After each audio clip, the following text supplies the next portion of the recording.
We gon' take it up from last year. Shoot on my shot, boy, I'm long range. Me and the team on the same thing. Stay down, never switched up. Only thing changed was the game. I'm in the zone now. Nothing can change what we on now. When I pull up, know it's going down. Foot on the gas, ain't no slowing down. Aiming for greatness, no settling. Kick down the doors, they won't let me in. Taking no else, yeah, I gotta win. Watch me kick down the doors, they won't let me in. Who running the game now? Foot on the gas, can slow down. No, my team, we holding it down. We know we running it now. Watch the game change. Watch the game change. Watch the game change. Watch the game change, yeah.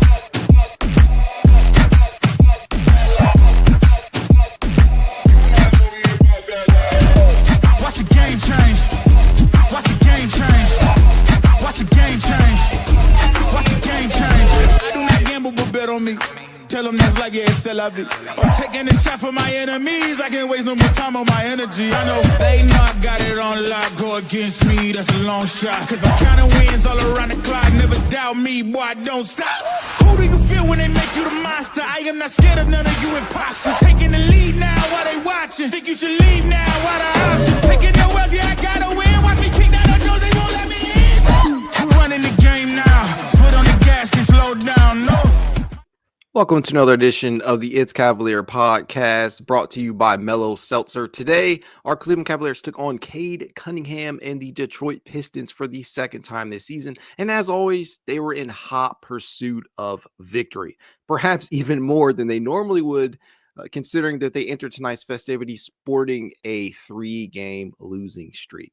Detroit, on the other hand, had won 6 of their last 10 and is currently seated 6th in the East and entered tonight at 23-22, which is a massive, and I mean massive leap from where they were this time last season. And that is no joke. Detroit has already blown past their win total from the year prior and legitimately appears to be a playoff caliber team at this point. Of course, there are numerous reasons for that, such as the key veteran acquisitions that they made over the offseason, whether that be Malik Beasley, who is 3rd in the entire NBA in 3-point makes with a whopping 167 trays prior to tonight. And of course, Tobias Harris and Tim Hardaway Jr., who both helped solidify their starting lineup. There is the development of young prospects like Asar Thompson, Jaden Ivey, Marcus Sasser, Ron Holland, Isaiah Stewart, and Jalen Duran. But perhaps the piece that tied it all together and has them playing inspired basketball isn't a player at all. It's a man who patrolled the sidelines of Cleveland for about half a decade. That, folks, as we all know, is JB Bickerstaff. And JB is doing precisely what he was brought in to do. Coach up the young guys, instill a winning culture, and ultimately lead them out of the basement of the East and subsequently the rebuilding stage. Now, before we dive into tonight's game, just want to say, if you're new to the channel, make sure to drop that like button, subscribe if you're not yet a subscriber, and hit that notification bell so you never miss out on a live post-game streams. Now, these two cities and fan bases will be connected in some form or fashion for a long time. There's the JB connection, obviously. There's Dan Gilbert, a native of Detroit with many business ventures there. And of course, Cunningham versus Mobley. Picks number 1 and 3 in the 2021 draft. 2 young stars blossoming in various ways. But with that being the case, right off the bat, tonight it bears mention that the trio of Dean Wade, Karis LeVert, and Isaac Okoro remained out for this matchup, eliminating the amount of wing defenders that is good to have for matchups like this, which meant that Kenny would either need to rely even more on the core 4 or dive deep into the bench and give the likes of Jalen Tyson, Craig Porter Jr., JT Thor, Monty Bates, and Co. some real playtime. And for what it's worth, the Cavs core 4 isn't being ridden into the ground this year. Donovan Mitchell came in as the team's leader in total minutes played, checking into tonight's game with about 1,351 total minutes played, which is 48th in the NBA. And through 45 games last year, Max Strus was actually the Cavs' leader in total minutes with 1,488. So it's not as if they couldn't handle it. And yes, I get the argument that they've had what feels like a compacted schedule with a ton of back-to-backs and 3 games and 4 nights and all that type of shit.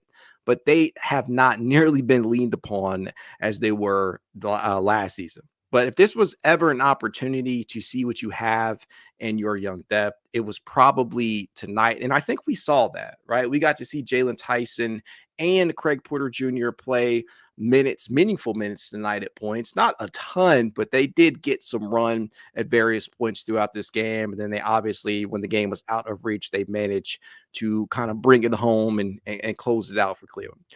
But in regards to some of the specifics of the game, one of the things that we know about Detroit is that they love to get out in transition. They rank 8th in overall transition points per game, the 25.2 of that variety.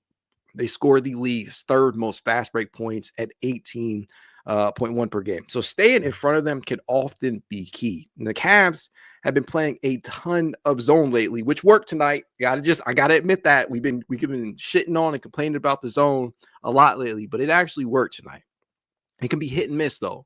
And one of the best ways to defend a team that loves to get out on the fast break like Detroit is capable of doing is the full court press. You can also have one of your guards rotate back after your team shoots the ball and just kind of set yourself up, play the matchups, right?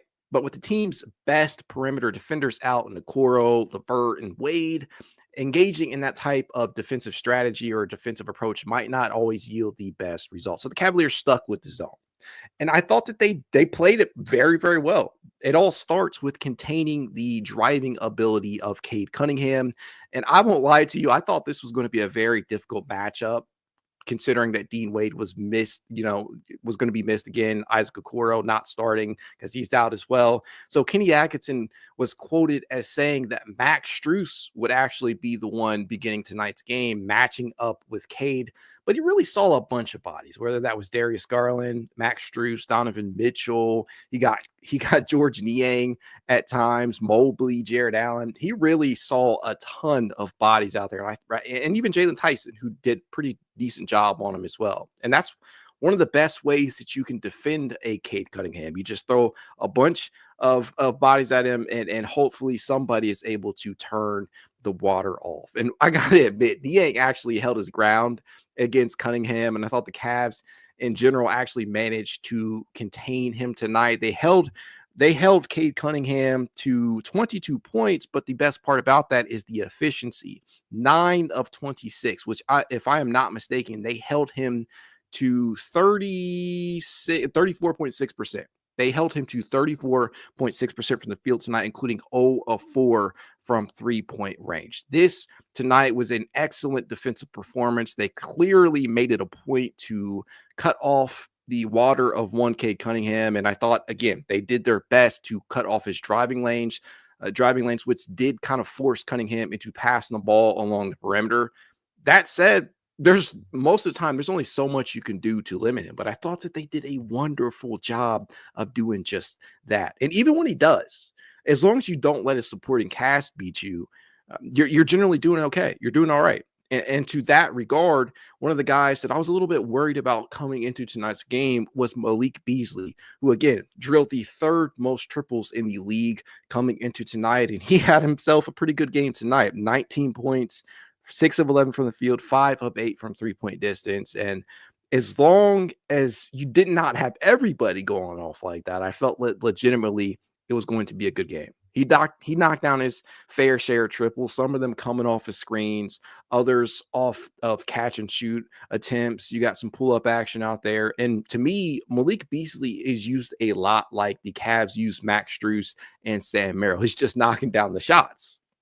Only difference. And he was also quite effective as a secondary facilitator, moving the ball and finding his share of teammates for good looks at the rim. And the one to me that sticks out the most is probably the pocket pass that he had to Isaiah Beef Stewart, who jammed it home uncontested. And speaking of Beef Stew, did you guys see the dust up between Beef Stew and George Niang? Because that, to me, heading into tonight, that was something that I was kind of expecting, because we know that Stewart is quite the talker out there, as is Niang, frankly. And I was waiting on it to happen, and it did. What else can you expect from these two? They love to go out there and chirp. And I know Niang did not have the best game tonight. I know numerous fans were calling for him to be benched at various points tonight. He did play 20 minutes, but he was woefully inefficient. Just 1 of 9 from 3-point from the field, including 1 of 6 from 3-point range. But that was really the case for everybody out there. I can't place too much of the offensive blame on Niang. I know the defense is always going to be a point of contention for fans as they watch him move up and down the court at times and not being able to keep up and stay in front of his man. But I think that as long as you have one of Jared Allen and Evan Mobley out there by his side, generally things are going to be okay and I mean if he is knocking down the shot. And tonight, that just was not the case. And I think that Kenny Atkinson at times sensed that and gave Jalen Tyson a solid amount of minutes in that position. We saw Jalen Tyson playing essentially the 4 tonight, and I thought that he did a very good job. He played 14 minutes tonight, and I thought they were very impactful. He would finish with just 5 points, 2 rebounds, 2 assists, and 1 of 4 from the field, but he was a +4. And I thought that the rebounding, the physicality that he brought out there on the defensive end, that was something that can earn him back of the rotation minutes, like into the rotation, that 8th or 9th spot, maybe that 9th or 10th spot, to be honest. But I think that what Tyson gives you at certain points from a physicality standpoint on the glass, it's something, and on the defensive end, flat out, it can't be ignored. And it was nice to see him come out there and pick up the slack that Niang was kind of leaving out there. And to be honest, I thought this was a game that the Cavaliers really could have ran away with had they knocked down just a few of the shots that they were afforded from 3-point range, frankly, early on. They were shooting sub 20% in the first half, and they were getting good looks. Thankfully, though, they antagonized and exploited one of Detroit's bigger weaknesses, and that is the interior defense. And for those of you who are unaware, Detroit actually entered tonight's game allowing the NBA's 7th most points in the paint.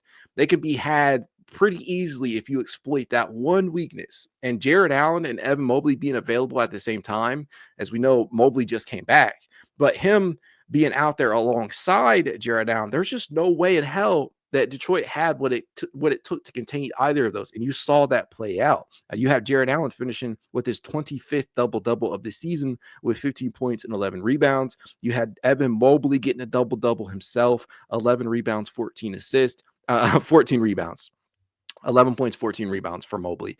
But he and Allen went to work in that painted area, and they just kept feeding the bigs, and there was often no answer. And so that to me was how the Cavaliers were able to get over the early shooting woes. They just kept feeding the bigs because there was frankly nobody down there to stop them. And that was really, really good to see. I just thought that they were involved in the offense throughout, which is not something that we could have said over the last couple of games where Jared has just kind of been a non-factor offensively because the team is just not running any set plays for him, not getting him involved enough in the pick and roll or, finding him off of DHOs. It just was not something that we were seeing as frequently as we had earlier on in the season. And tonight, that's exactly what we saw. They really just beat them up in the paint.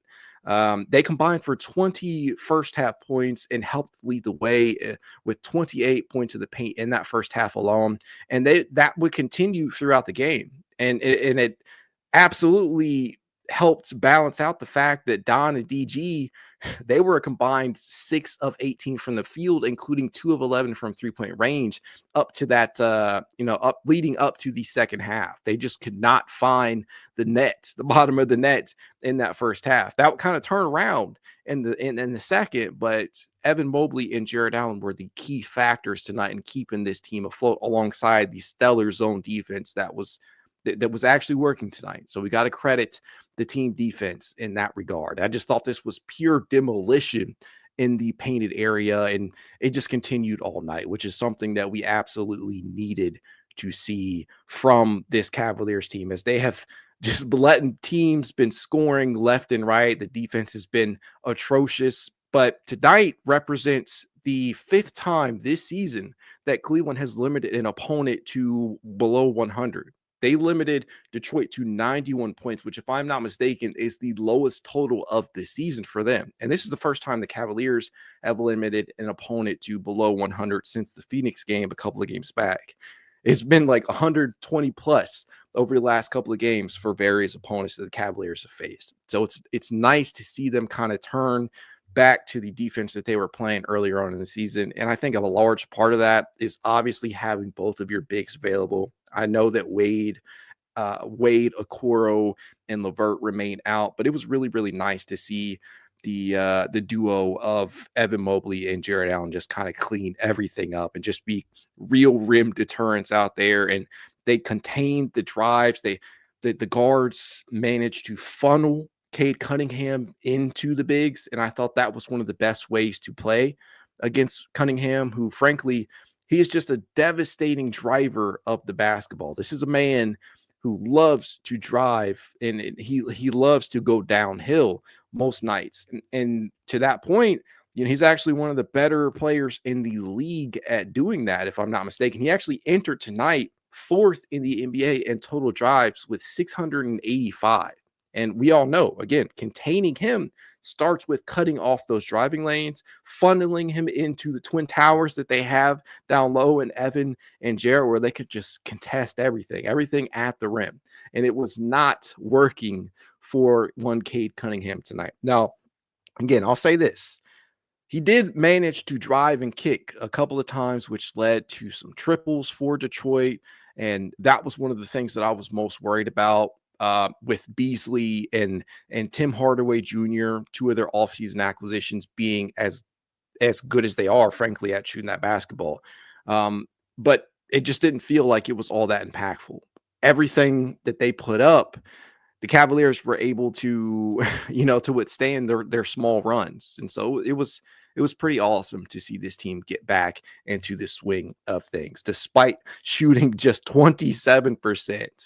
Let that sink in. The Cavaliers shot just 27% from three-point distance. They attempted 44 shots, knocked down just 12, but they still won by, 19 points? That was the margin tonight. And I think they were favored by 11.5, if I'm not mistaken. I think that was the spread tonight, and they absolutely blew past that. They were pretty protective of the basketball, turning the ball over just 9 times tonight, as we have seen them be all season, or most of the season. They've been pretty protective of the ball. They've taken care of it, been very decisive with where they wanted to go with it. And that showed in a major way. They won the rebounding battle 53-45. Ladies and gentlemen, this was one of the rare games in which the Cavaliers absolutely looked dominant on both ends of the glass, on the offensive glass and on the defensive glass. We know that has been an issue for this team all season long. And tonight they were able to withstand some of the punches from Detroit and emerge victorious. And it was a great sight, man. It was a great sight. I don't really have too many complaints. I know the shooting was pretty off tonight, but considering that it wasn't just one player and it was everybody out there. I mean, Darius, despite finishing with 22 points and 7 assists, he shot just 3 of 11 from three-point range. Donovan Mitchell, he was just 2 of 6. Max Strus, 2 of 5. You had George Niang, who drilled 6 triples last game out. He was 1 of 6. You had Jalen Tyson, 1 of 4. Sam, 2 of 5. Ty, 1 of 3. Everybody was struggling to shoot that ball tonight.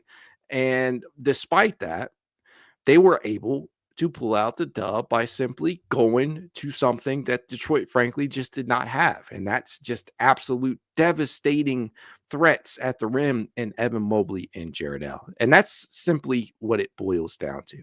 You always love to be able to look dominant and get back into the win column, especially after people are thinking that the sky is falling after a 3-game skid. And I know, man, this is not the game to come out and beat the table and say the Cavaliers are back, contender this, contender that. We already know that. But this was a return to some of those good habits that the team had been developing earlier on this season, whether that be the ball movement, whether that be the rotations on defense, everybody getting back and closing out to that 3-point line, whether that be the activity on the glass, right? Some of these good habits that we have seen. The cutting, the off-ball movement by a few of these guys. Max Strus really comes to mind.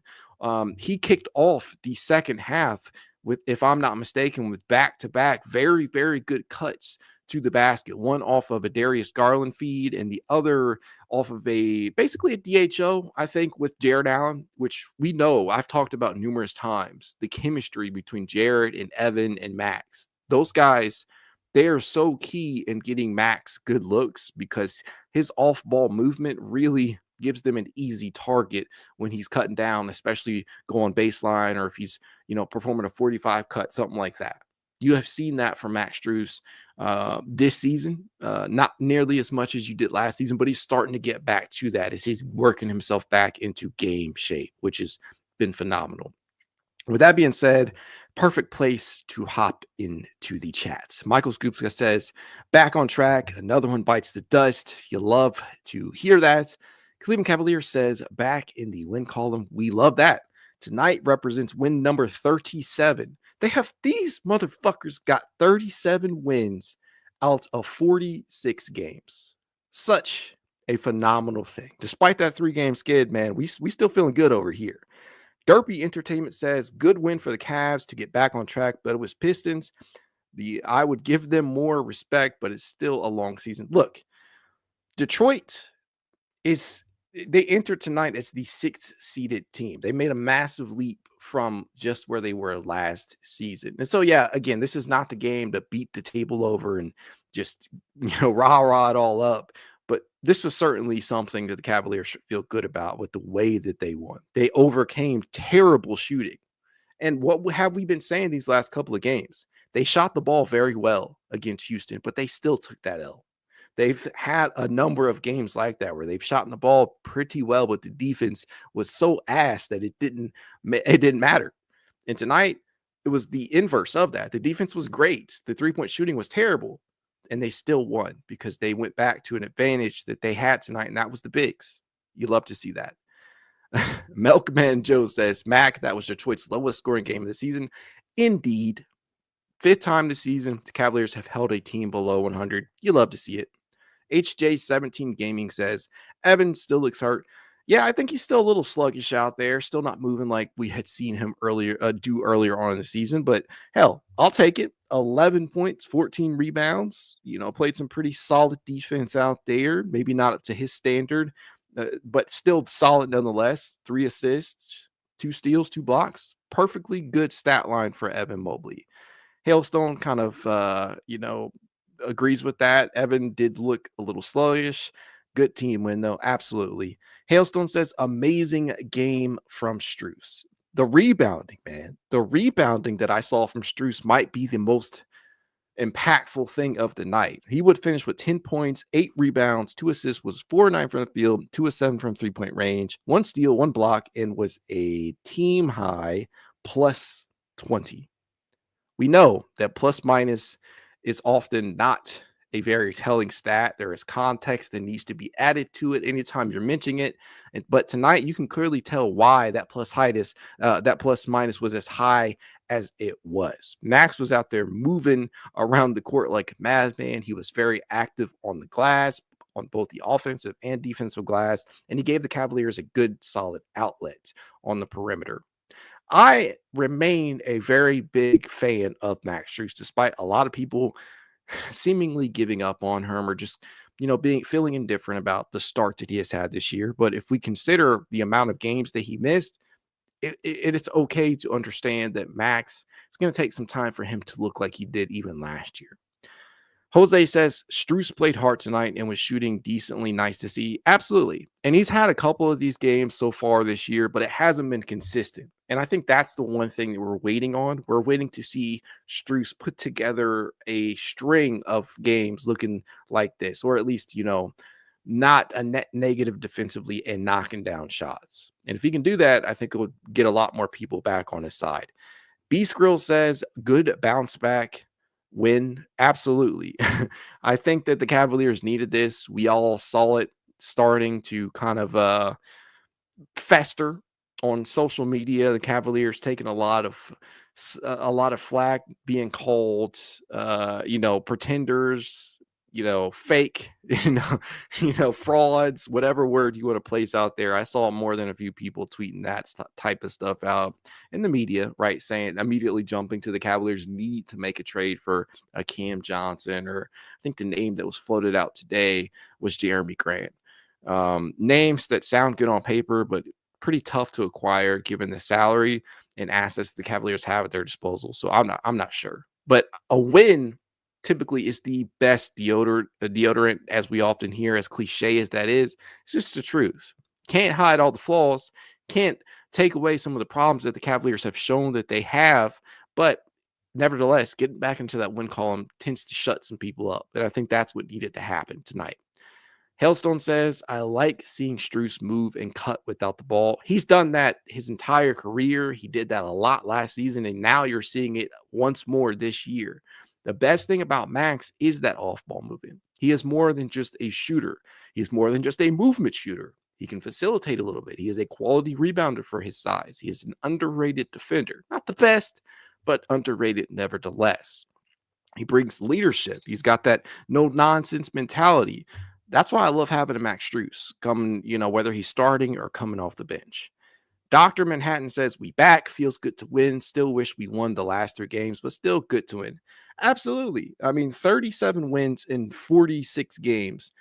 That's nothing to, not be happy about. I mean, you look at the standings in the East, and the Cavaliers still clear Boston and New York by a pretty solid margin. Bleacher Report has it at 4.5 games up on the Celtics and 6.5 on the Knicks. I'm not sure if that's updated, so don't quote me on that, but they still have a pretty solid lead on the number 1 seed, which is always good, despite losing 3 straight prior to tonight's victory. Neil Hallett says, not a Max Strus lover, but he played all right tonight. I thought so too. I thought Max was better than all right, but I'll settle for that. It's good to hear people give him some credit because he's not been the best start for Max this year. Hailstone says, did you see Max take that big shot to the face and proceed to go back and hit a 3 wide away? Yes, I did. I actually tweeted right after that. I think it was Jalen Duren who came down on him with the elbow. For those of you who are listening to this to the audio stream and didn't necessarily catch the game, which is I hope not a lot of you. I hope everybody was out there watching, but he was up there right under Jalen Duren, and Duren came down on him with an elbow to the face, like full on face, hit him right in the nose. I thought maybe based on Sam's reaction, I thought maybe it could have been like a broken nose or something like that. But no, thankfully he shrugged that shit right off, went down the court on the next possession and drilled a tray from the left corner. Beautiful. And we, Sam has had a love-hate relationship with fans, including myself this season, because he just has not been as consistent a shooter, not been nearly as effective a shooter as he was last year. But he is out there for more than just his shooting too. I think we have to all remember that, as much as we might want some of his minutes to be taken away and go into a guy like Jalen Tyson or, or JT Thor at times even. But I think that it's important to remember that Sam is also more than just a shooter, or he can provide more than just shooting. And Merrill tonight, he hustled defensively. I thought he was pretty active on the glass, finished with 4 rebounds, and he shot the ball very well. And he's also quality cutter. So you saw that numerous times tonight. I'm glad that Sam continues to get opportunities, even when we're all calling for him to be sat down. And frankly, that's why we're not coaching this team, because Kenny, he has a lot more belief in times in his guys than we do. And he's just in the best position right now, because I couldn't fathom some of the decision making that us fans would make if it were up to us on a nightly basis, based upon what we have seen from a production standpoint from guys like Sam Merrill. But it was nice to see him have a impactful game off the Cavalier bench tonight, especially considering who you're missing in Wade and LeVert and Okoro. So somebody has to step up, and I thought he did. But that's really all it was. The Cavs attacked and exploited Detroit's biggest weakness, in my opinion, that is lack of an interior defense. And they went to work down there in that painted area. And I think that is a recipe for success more often than not if you're not shooting the ball very well. And tonight, the Cavaliers as a whole would finish with 44 points in the paint, to Detroit's 46, and they actually got more second chance points, 18-13, and they limited those fast break opportunities for Detroit. They scored just 10 points via the fast break variety. And if you remember, as I said, this is a team that absolutely loves to get out in transition. Is one of the best things that they do. They tend to score 18.1 points per game via the fast break. And so they limited them to just 10 points of that variety tonight. And so good on the Cavaliers for locking shit down defensively. I think that's about all that needs to be discussed from this one. The Cavaliers will take on, if I am not mistaken, the Dallas. No, we ain't there yet. We're at the Miami Heat. We're going to take on the Miami Heat on Wednesday, the 29th, 7:30. And considering what Miami just had happen with Jimmy Butler and suspending him indefinitely, who knows what to expect from Miami. I know they're going to start Haywood Highsmith over Jimmy, and that's why that whole decision played out the way it did. But I just wish all that shit would end, man. I don't know about you guys, but I'm so tired of hearing about the Jimmy Butler experience in Miami, and hopefully he's traded or there's some type of resolution there. But not having Jimmy face the Cavs, that should make for a more palatable matchup between Cleveland and Miami. Should be one that the Cavaliers hopefully walk away with a W in, and hopefully they take their opponent serious as they typically do. That said, if you like to reach out to me, you know how you can. It's Cavalier_pod on Twitter, TikTok, Instagram, YouTube, and more. If you want to be added to the It's Cavalier Discord chat, you know what to do. Leave a rating, leave a review, send a screenshot of said review to itscavalier53@gmail.com, and I will send you an invite. If you happen to be watching over on X, do your boy a favor, head on over to YouTube. Doesn't take too much time. Hit that like button, subscribe if you're not yet a subscriber to the It's Cavalier podcast, and hit that notification bell while you're at it as well, so you always know when I'm going live. If you want to support the channel in a small but very, very helpful way, consider becoming a member over on Patreon. You can do it for as little as $1 a month. You never know how much that helps out your favorite creators. You can do the same thing over on YouTube. You can become a member over there for I think I have it set at $2. But you know, if you want to chip in and help a brother out, that's awesome. If not, I'm still making the content, and I appreciate all the time that you guys spend with me during these live games, you know, these post game streams, and I plan to continue them all season long. Been going on live after every game. Hopefully I can continue to do that every other game of the season. That said, go Cavs. Have a good night.